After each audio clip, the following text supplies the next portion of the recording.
Olá, seja muito bem-vindo a esse nosso pontinho de reflexão chamado. Papo de quinta.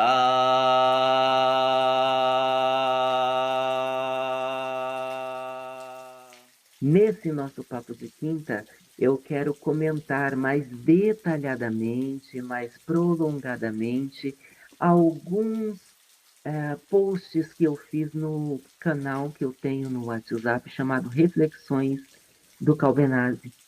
Esse canal eu criei para que eu pudesse divulgar em primeira mão os textos da série Pesar.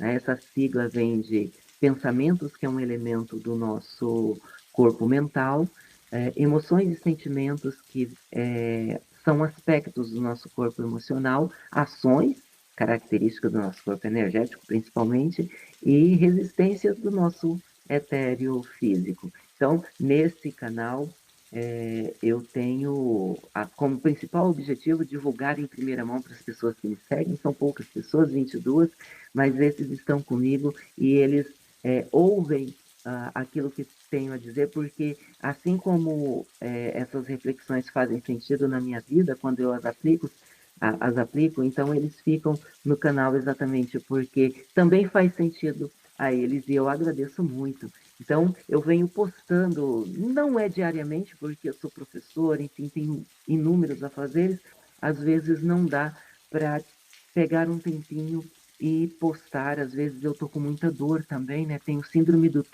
túnel do carpo, além da artrite reumatoide, o que me limita bastante, mas sempre que essas condicionantes permite, às vezes eu vou até contra essas condicionantes, eu deixo ali um comentário filosófico e hoje eu quero reuni-los todos aqui nesse vídeo e comentar um pouquinho. O primeiro deles diz o seguinte: tudo na existência pode ser meio, mas nem tudo pode ser a finalidade para a realização da plenitude da natureza humana.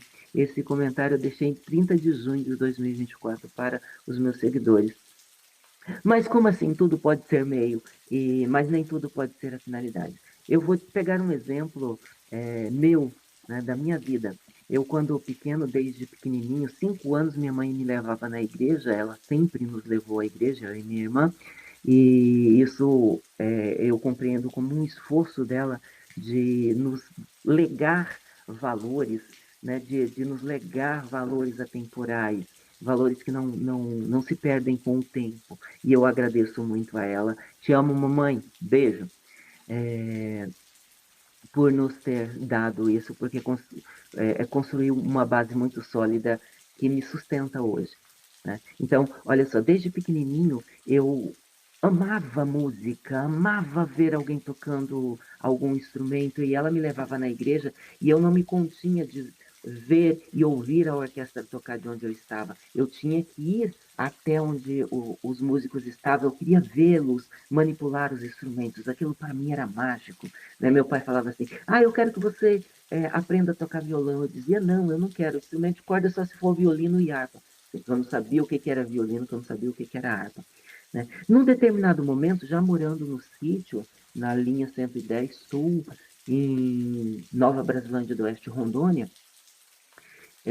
eu tive contato com o pessoal da Congregação Cristã do Brasil, a quem eu agradeço muito, os meninos, o Israel, o Ismael, né, me ensinaram. E quando eu terminei de ler o Método Bona, eu não tive condições de comprar o instrumento. A gente, família muito pobre, a gente foi se firmando aos poucos na vida, né? E passou-se um tempo, eu consegui aprender a tocar teclado e depois veio um instrumento, né? Aquela realização, o clarinete, né? Só que, assim, eu queria o instrumento, consegui comprar o instrumento. No outro dia, eu era a mesma pessoa de antes, só que com um instrumento, os mesmos problemas existenciais, as mesmas tristezas, os mesmos vazios. Então, por isso que adquirir o instrumento, ser músico, não era a finalidade da minha vida, não era a missão da minha vida. Né? Era um meio para eu me realizar como ser humano, mas não a finalidade. Porque se fosse a finalidade, né, no dia após eu ter adquirido o instrumento, né? Eu estaria pleno da natureza humana. E não foi o que aconteceu. A mesma coisa se deu, eu saí do sítio aos 21 anos de idade, fui para uma cidade chamada Seringueiras, fiquei lá por 3 anos e meio, mais ou menos, morei com minha tia, quem agradeço muito, tia, beijo, te amo. E uh, fiz o ensino médio dos 21 aos 24 anos, e aí, em 2004, eu me mudo para cá, para Cuiabá, para fazer o curso de música, para estudar música, e aí eu vou parar na UFMT, na Escola de Artes, onde eu trabalhei como arquivista, trabalhei como arquivista na Orquestra Sinfônica, fiz ali laboratório com o violino, meu primeiro instrumento foi um teclado, depois um clarinete, que eu troquei por um violino, e subi num palco, toquei com a orquestra, subi no palco várias vezes com a escola de artes, depois com o coral, e quando eu terminei o curso de canto, eu subi no palco para dar um recital, e quando eu desci, eu abracei minha professora de canto, professora, não vou me lembrar o nome dela agora, que vergonha, mas a abracei e disse para ela: nunca mais eu faço isso na minha vida. Né? Então, todo aquele sonho de ser músico, de subir num palco, de fazer algo para as pessoas verem, não foi de fato a realização, porque não pode ser a realização da natureza humana. Ser músico, não, como ser qualquer outra coisa, não é realização, não é finalidade da nossa vida. Né? É um meio. Né? Eu posso chegar à plenitude da natureza humana, da minha natureza humana sendo um bom músico. Né? Mas para eu viver essa plenitude da natureza humana, como músico, eu tenho que ser um bom músico, eu tenho que ser um músico fraterno, eu tenho que ser um músico digno, eu tenho que ser um músico justo, eu tenho que ser um músico virtuoso, eu tenho que ser um músico que conforme com os valores morais, não moral do nosso tempo, a moral atemporal, né? E eu tenho que ser um músico sábio, eu tenho, ou pelo menos buscar a sabedoria. Então, tudo na existência pode ser um meio, mas não a finalidade. Né? Digamos, aqui tem uma flauta minha, uma das várias flautas que eu tenho, essa é uma Mollenhauer Dream, e para executar é com as duas mãos. Né? Eu, por conta da artrite, eu tive que deixar o estudo do violino, cheguei a estudar harpa porque era o instrumento do meu coração,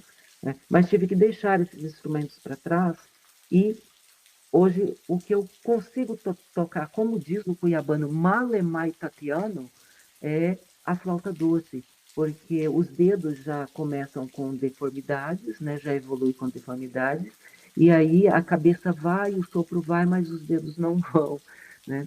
Então, se a finalidade da minha vida fosse ser um músico flautista, com essa doença, com essa limitação, eu estaria perdido, né? Mas é só um meio para a realização, entende? É isso que eu quero deixar para vocês. Né? Ser músico é um meio. Né? Eu não posso mais tocar, eu não posso subir num palco, porque não vai corresponder mais. Né? Eu não correspondo mais, eu tenho limitações. Mas eu sou professor de linguística, então é um outro meio, né? Eu falo bastante, eu utilizo o quadro, consigo utilizar, né? Eu não gosto de utilizar slides, né? Porque na minha concepção deixa o aluno muito preguiçoso, né? Eu gosto que o aluno leia o texto, que o aluno consiga comigo na aula sintetizar o texto e trazer sínteses que a gente possa aplicar tanto nos nossos estudos como para a vida também, né? Afinal de contas, só vale o conhecimento que nos torna melhores, né?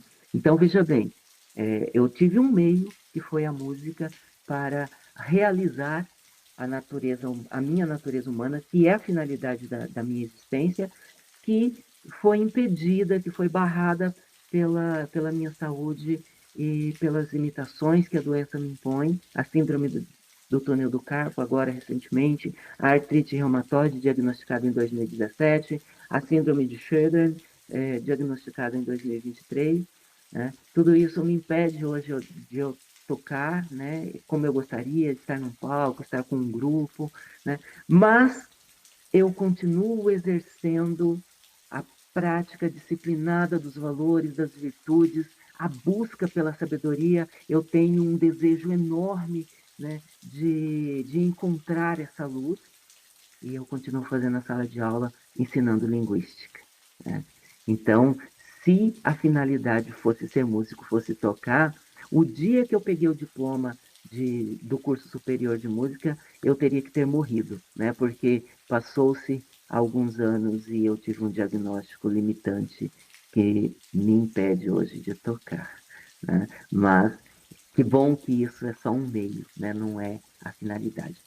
O segundo o segundo e o terceiro comentários eu quero fazê-los juntos, e se a minha estatura moral e intelectual e espiritual permitir, eu comento mais detalhadamente, tá? Porque esses dois comentários eles conversam entre si.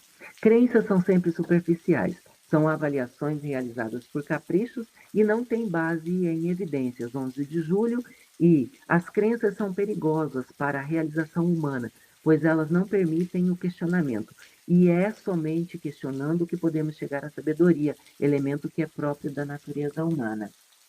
Veja bem, as crenças elas são superficiais porque elas não permitem o questionamento. O filósofo ele sempre questiona, ele está sempre questionando e ele está sempre buscando. A crença ela é superficial porque por não permitir, então, questionar a realidade, aquilo que se põe para os nossos olhos como realidade, e vamos aqui lembrar que o nosso desejo manipula a realidade, né? Então, a crença ela vai ser resultado de avaliações que nós fazemos, né? Manipulada pelo desejo, por caprichos, né, pelos nossos desejos. E elas não têm base em evidências. As evidências elas só surgem, o conhecimento só surge a partir da dúvida. Né? No meio acadêmico, no âmbito científico, né, tudo aquilo que não é conhecido, né, tudo aquilo que não se tornou um problema para a ciência, ou seja, que não foi questionado, não existe. A partir do momento que você questiona, então isso vem à luz como um problema a ser tratado e a ser resolvido. A crença não nos é dada assim. A crença nos é dada como uma doutrina que a gente deve aceitar e não questionar, né? E aí entram toda a sorte de crença religiosa, por exemplo, né? As crenças ideológicas, principalmente aquelas que versam sobre politiquice, eu não vou colocar aqui como política, quem me conhece sabe que eu tenho uma outra visão sobre política, né? Eu não vou entrar aqui no mérito da questão, mas as crenças, elas, em suas várias facetas, em seus vários caráteres, é sempre algo superficial, é sempre algo que surge ah, sem nenhum questionamento, que a gente vai guardando, a gente vai incorporando sem questionar. Tá? E isso é muito perigoso para a realização humana, porque sem questionar você não tem como crescer, você não tem como chegar à sabedoria. Vamos lembrar aqui o mito da caverna, né? Estão todos acorrentados, vislumbrados com o espetáculo das sombras que é refletido na parede da caverna por uma luz, né? A luz do fogo. O que significa esse fogo no mito? É exatamente o calor dos nossos desejos.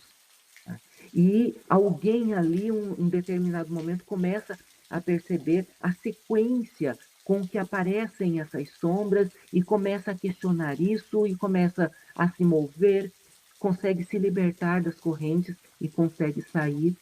Ao subir, quando ele chega, ele vê o mundo real. Ou seja, aquilo que a gente vê está contaminado pelos nossos desejos, está manipulado pelos nossos desejos. Vamos lembrar do Neo, o personagem do filme Matrix, o 1, tá, pessoal? Quando ele vai procurar o oráculo, ele chega, ele entra numa sala, tem um menino vestido com trajes que lembram vestes monjais, e ele tem uma colher nas mãos, e a colher ela se contorce mediante o olhar fixo do menino. Isso tudo tem um simbolismo, não vou entrar na questão aqui, mas eu quero centrar na colher, né? Porque o Nil ele se deslumbra com isso. O Nil somos nós, né? Deslumbrados com essa colher contorcendo, mas aí o Nil faz um comentário ao menino e ele responde: o ato é simples, é muito simples contorcer a colher, mas na realidade não existe colher. E a cena a seguir é o Nil olhando de lado, né? Ou seja, não era a colher que estava contorcendo, mas o Nil se contorcendo diante da colher. Ou seja, a realidade que a gente percebe está manipulada pelos nossos desejos. Então, não é exatamente a colher que se contorce, mas nós nos contorcemos diante da colher, né? Nós nos movemos aí, manipulados pelo nosso desejo. Ou seja, isso que nós percebemos da realidade, ela está toda distorcida pelos nossos desejos. Então, não é o que é real, é o que os nossos desejos querem nos mostrar, né? Então, por isso que as crenças são perigosas, elas não nos permitem perceber o real, ela não nos permite crescer, ela não nos permite expandir, porque só é possível o crescimento, só é possível a expansão da consciência mediante a busca, mediante o questionamento. E quando algo nos é dado sem a permissão deste questionamento, isso vai nos manter na mesma estatura moral, na mesma estatura intelectual, na mesma estatura espiritual. O segundo comentário, não sei se eu deixei a data, foi de 25 de julho. No dia 26, eu postei: não podemos ser contaminados pelo mal, devemos combatê-lo praticando o bem. E essa é uma máxima que vem das escrituras sagradas, né? Não devemos ser contaminados pelo mal, devemos combatê-lo praticando o bem. Eu tenho algumas ressalvas quanto a esse comentário, porque nós não devemos combater as sombras em nós, né? Sombra e luz, elas fazem parte do que somos. E isso não deve, a gente sempre atribui a sombra o aspecto do mal e a luz o aspecto do bem. Mas sombra e luz não é nenhuma coisa e nem outra, não é nem bom e nem mal. Isso tudo vai depender do uso que a gente faz disso. Em suma, nós somos uma síntese de toda a debilidade que existe no mundo e de toda a bondade, de toda a virtude que existe no mundo. Costumo dizer que quem mata uma barata, quem tira a vida de uma barata, tira a vida de qualquer outra coisa. É claro que qualquer outro ser vivente que exista para tirar a vida, alguns deles a gente vai sofrer penalidades. Hoje, na sociedade brasileira, se você tirar a vida de um animal, né, você pode ser penalizado por isso, né?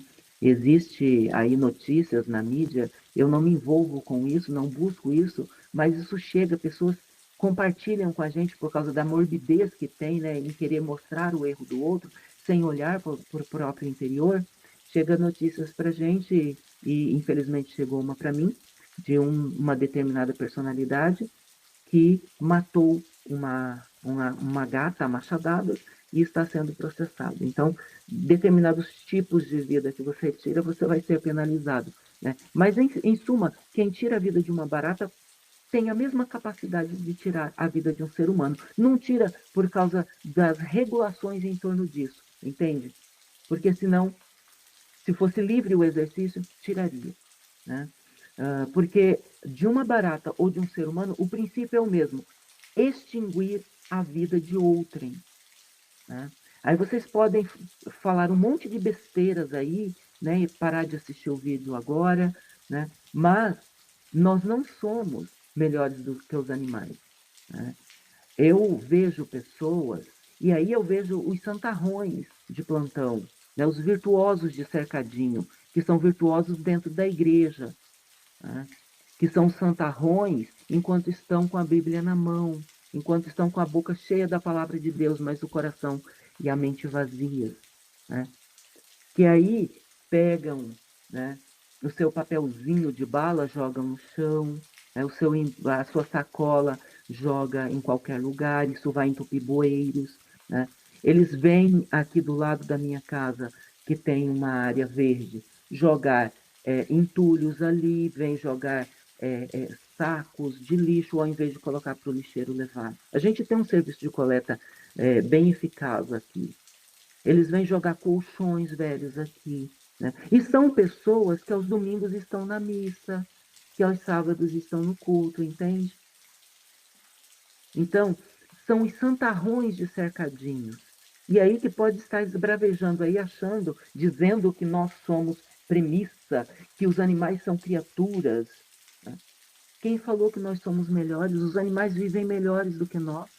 Os animais não depreciam a própria casa, não sujam a própria casa. Eles são melhores perante o Criador do que nós.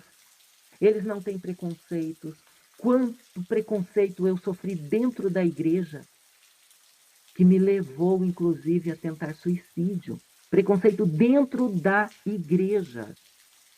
Tá? Então não me venha dizer que somos mais que os animais. Nós temos é que aprender a conviver com os animais. Que os animais aprendem e eles convivem melhor do que nós. Um animal, quando vê uma comida contaminada, ele não come. Nós nos enchemos de Coca-Cola, de gorduras, de enlatados, que a gente sabe, a gente é consciente, faz mal para a nossa saúde. Tá? Então não somos melhores. Tá? Então, para encerrar esse comentário sobre esse post, que eu tenho lá minhas ressalvas em relação a eles, a sabedoria do Tao Te Ching nos diz o seguinte: a realidade é a circunstância provisória dos opostos necessários.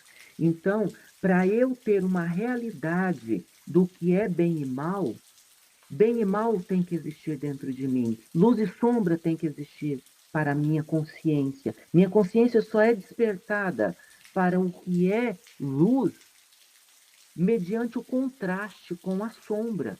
E isso, como nos ensina a filosofia budista, tem que estar em equilíbrio dentro de nós. Sombras não pode superar a luz, como luz não pode superar sombras. Tudo que é excesso é prejudicial. A gente precisa encontrar o caminho do meio, ou seja, o caminho do equilíbrio. A gente precisa conhecer as sombras dentro de nós para dominá-las. E como que a gente conhece isso? Mergulhando no nosso interior, na nossa própria consciência, se voltando, né, se sondando a sua consciência. Ou seja, essa luz aqui, ela existe dentro de mim, essa sombra aqui também existe. Né? Qual devo alimentar? Vai vencer aquela que eu alimentar, obviamente, mas eu não consigo alimentar luz dentro de mim se eu não conhecer a sombra, se eu não conhecer os gatilhos dela, se eu não conhecer o funcionamento dela. Ou seja, o Cláudio está mentindo. Por que o Cláudio mente? Para que o Cláudio mente? Qual é a necessidade? Necessidade de satisfazer um desejo, satisfazer a um sentimento, a uma emoção, né? Qual é a circunstância em que o Cláudio mente? Então é preciso mergulhar nisso, ao invés de querer jogar um tapete em cima, jogar uma pá de cal em cima, né, dizendo que Jesus libertou, ou que o orixá me redimiu disso. Tá? Então, é praticando bem, ou seja, é praticando disciplinarmente as virtudes, a moral, a sabedoria, fazendo boas escolhas, e me conhecendo cada vez mais profundamente. Né? Assim, eu vou expandindo a minha consciência, e isso me permite crescer, e isso eu vou tendo sobre mim mesmo uma visão mais profunda. O próximo post diz o seguinte: em tudo há vibração e em tudo há correspondência. O que você vibra internamente corresponde ao que acontece externamente. Isso tem a ver com as leis universais, né? Recentemente eu postei algo dizendo que a vida, ela não é resultado, ela não é uma resultante dos nossos desejos. Ou seja, a vida não é como nós queremos. A vida simplesmente é. Cabe a nós aceitá-la como ela é e, a partir disso, nos posicionarmos nela, né? Então, olha só, a vida, ela é, então, esse resultado de leis universais. Então, a gente precisa conhecer essas leis. Na verdade, a gente tem uma grande lei que os orientais vão chamar de Dharma, e a gente acaba dividindo isso em outros 7 aspectos para poder compreender melhor, porque a nossa mente concreta, ela atua dessa forma, dividindo, comparando, né, para que a gente faça uma síntese dos fenômenos para a nossa compreensão, né?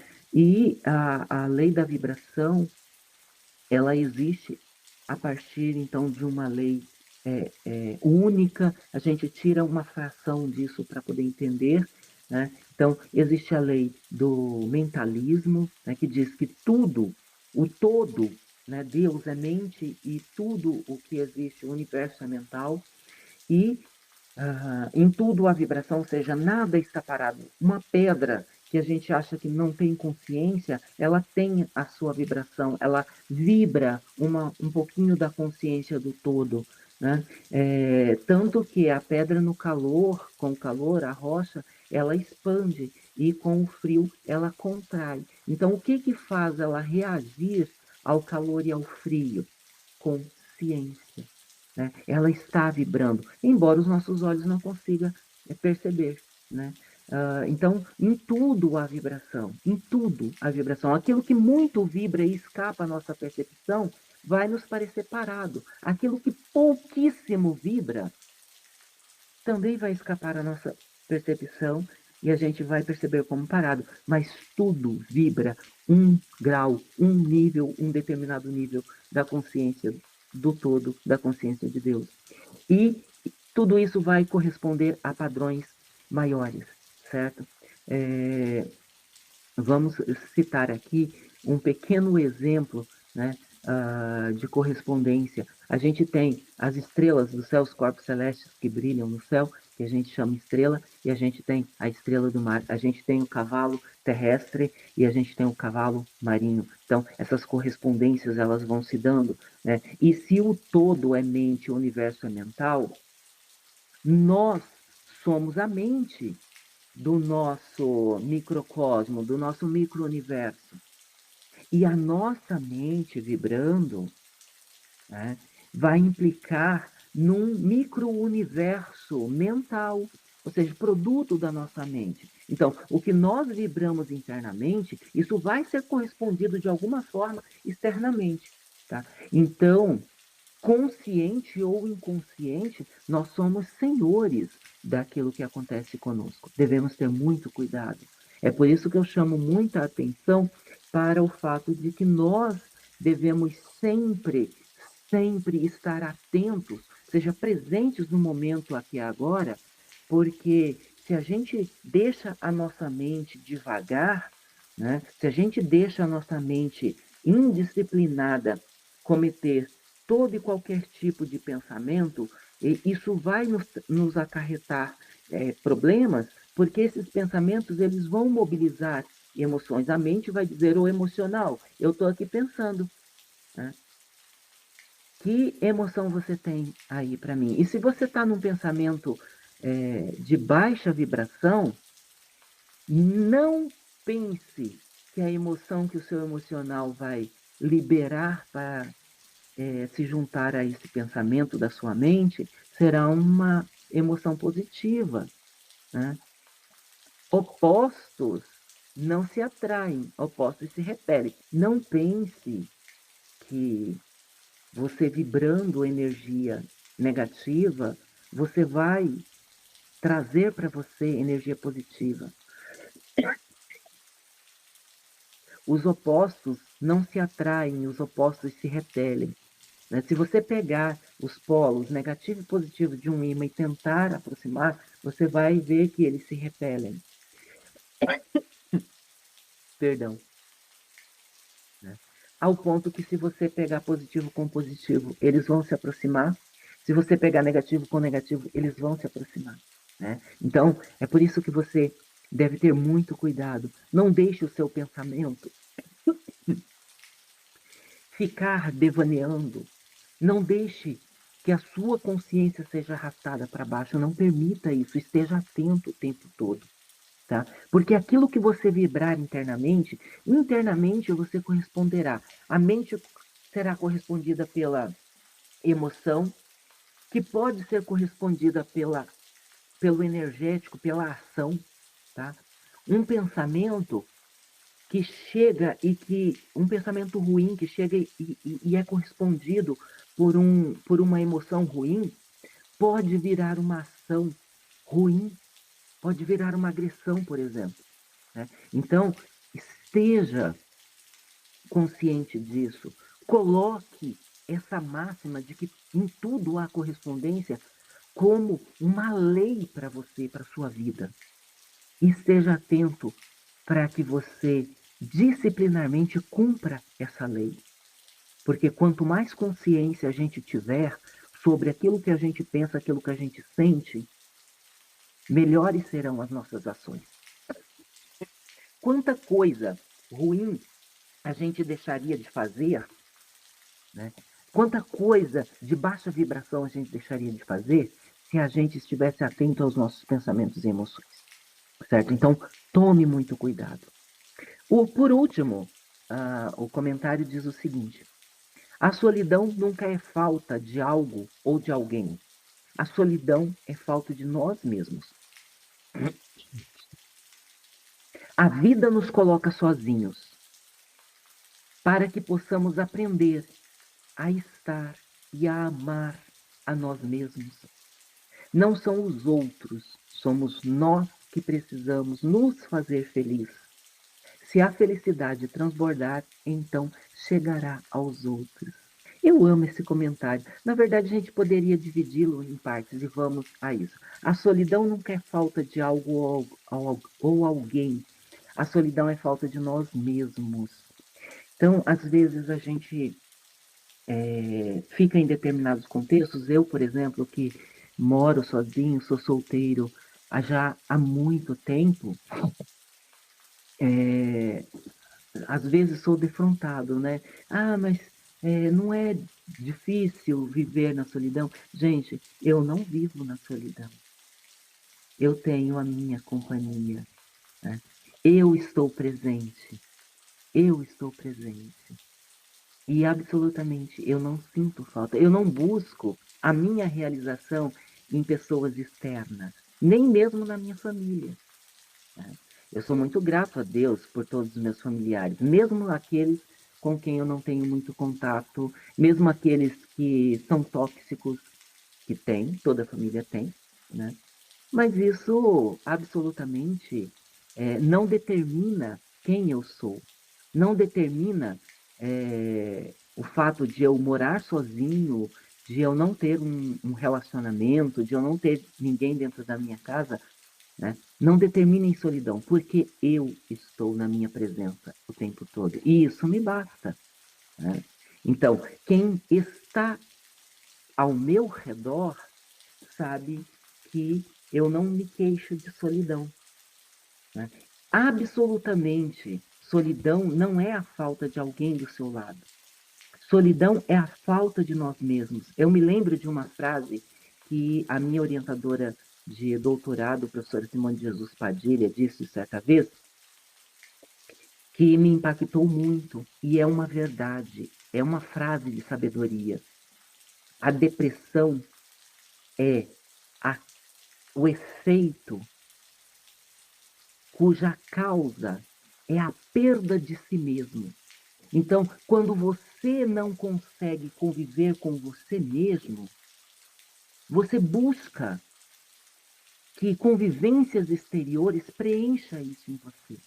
Então, eu preciso ter amigos para me sentir completo para me sentir pleno. Eu preciso ter um relacionamento, eu não posso ficar sem um relacionamento. Por isso que quando você leva um toco, como se diz, quando você é rejeitado num relacionamento, você sofre tanto, né? E aí você quer de volta, você busca subterfúgios para ter a pessoa de volta, né? Ou então você mal terminou um relacionamento aqui, dor de amor, com outro amor que se cura. Não, pelo amor de Deus, não faça isso, né? A dor que você está sentindo é a ausência de você mesmo, é saudade de você mesmo, não confunda as coisas.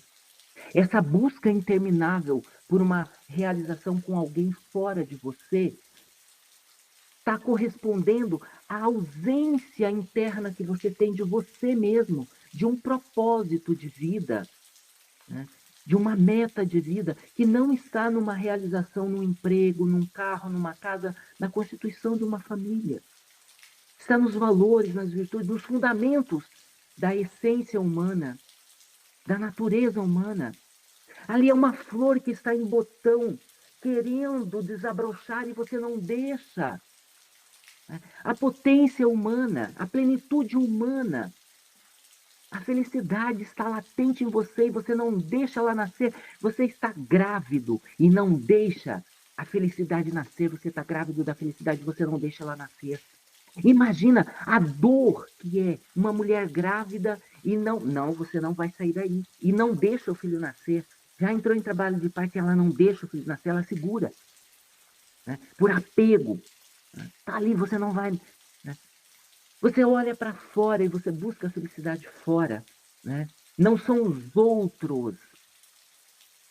Nós mesmos precisamos nos fazer felizes. Infelizmente, a sociedade nos faz acreditar, nos ensina que nós somos responsáveis pela felicidade de alguém e alguém tem que nos fazer feliz, né? A fatídica metade da laranja. Porque se você não encontrar metade da sua laranja, você não vai ser feliz. Eu não sou metade da laranja de ninguém. Eu sou uma laranja completa, pelo amor de Deus. Né? Então, a felicidade do outro é responsabilidade dele. Não é responsabilidade minha. A minha felicidade é a minha responsabilidade. E você sabe o que é felicidade? Pergunto para você. Dá um pause nesse vídeo e faça a reflexão. Você sabe o que é felicidade? Pensa aí. Meia hora, uma hora, um dia inteiro. Depois você volta a assistir o restante desse vídeo. Mas volte com uma resposta. Ok, agora que você já voltou, não sei quanto tempo, pode deixar aqui nos comentários quanto tempo você refletiu. Para mim, eu vou dar uma curtida e vou comentar. Né? Felicidade é um estado de espírito permanente do homem que corresponde à sua essência, à sua real natureza.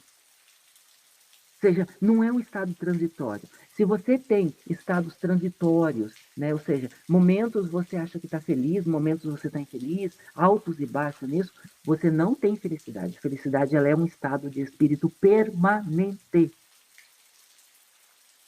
Tá? Então você sabe o que é alegria, você vivencia contemplação, você vivencia satisfação, mas felicidade você não vivenciou até agora, se você tem esses altos e baixos nisso que você pensa que é felicidade. Tá? Então pare de achar que alguém tem que fazer você feliz. Nos fazer feliz já é um fardo extremamente pesado, difícil de ser carregado. A maior parte das pessoas prefere simplesmente olhar para fora e não olhar para dentro de si. E é só olhando para dentro de si que a nossa consciência expande. E é só na prática da nossa real natureza, que é virtude, valor e sabedoria, é que a gente vivencia a felicidade. Tá? Então, não é responsabilidade sua. Você não consegue fazer você feliz. Por que você tem que ser responsável pela felicidade dos outros? Não, eu tenho que me fazer feliz. E se eu realmente for feliz e essa felicidade transbordar, eu não vou precisar de falar para ninguém. Porque as pessoas vão perceber isso. E elas vão querer estar por perto, porque a felicidade ela contagia, ela influencia, certo? Mozart, faz barulho não, papai. É o meu cachorrinho aqui bebendo água aqui do meu lado. Então, não é responsabilidade nossa. A vida nos coloca sozinhos para que possamos aprender a estar e a amar a nós mesmos. E acreditem, é muito mais fácil e muito melhor, tá? Aprender sozinho a estar comigo mesmo, a amar a mim mesmo sozinho, do que aprender a amar e a estar consigo mesmo dentro de uma família, por exemplo, rodeado numa casa de pessoas. Porque aí, esse sozinho será mediante a presença de pessoas, né? Você vai estar sozinho, acompanhado. Você vai sentir o vazio.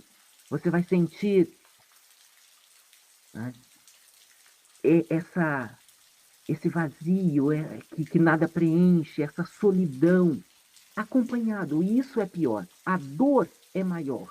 A dor subjetiva aí é maior. Tá?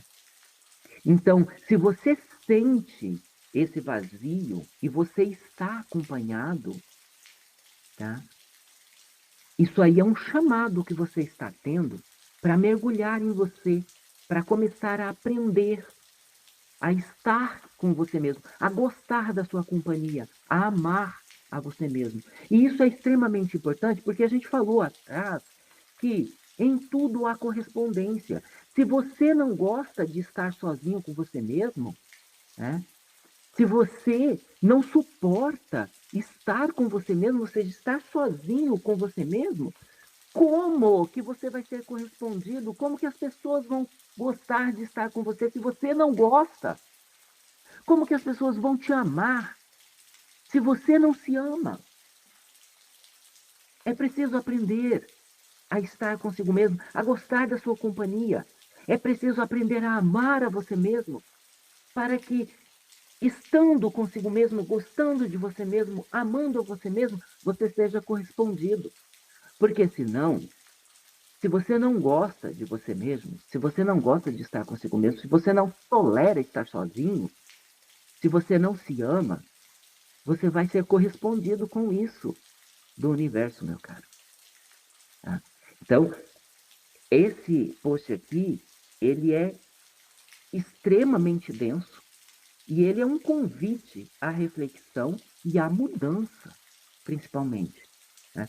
Então, não são os outros, nós precisamos nos fazer felizes.